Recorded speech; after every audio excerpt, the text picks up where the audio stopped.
خدعوك فقالوا ان سكر الدايت صحي، ما فيهوش سعرات، ما بيحصلش منه اي مشاكل، اقدر استخدمه براحتي جدا ومن غير ما احس باي ذنب.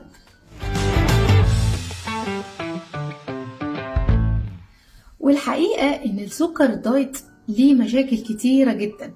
احنا بناخد السكر الدايت ليه؟ عشان لو عايزين نخس، عشان لو عايزين نحسن من صحتنا، عشان السكر بتاعنا ما يرفعش، عشان ما يجيلناش سكر، ما يجيلناش ضغط، ما يجيلناش اي مشاكل من المشاكل بتاعة ان احنا نزود من السكر بتاعنا في الاكل، صح ولا لا؟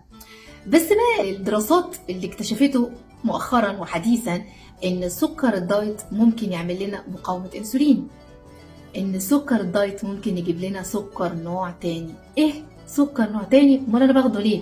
هي دي الحقيقه، ان من الاضرار الكتيره جدا اللي بيعملها السكر الدايت عندنا في جسمنا انه بيلخبط البكتيريا النافعه اللي موجوده عندي في الامعاء، بيقلل قوي البكتيريا النافعه ويقلل من جودتها وكفاءتها، ويزود من البكتيريا الضاره اللي موجوده في الامعاء اللي هي بنسميها الميكروبيوتا. والميكروبيوتا دي لقوا ان ليها علاقه بحاجات كتيره جدا في صحتنا، ومن ضمنها ان ممكن اللخبطه فيها تسبب لنا سكر نوع تاني. يبقى انا باخد السكر الدايت عشان احافظ على صحتي، عشان الاقي من الناحيه التانيه بيعمل لي مشاكل كتيره جدا وامراض صحيه ودخلني في دايليما وانا مش عارفه المشاكل دي سببها ايه. ده انا ما باخدش سكر، ده انا باخد سكر دايت.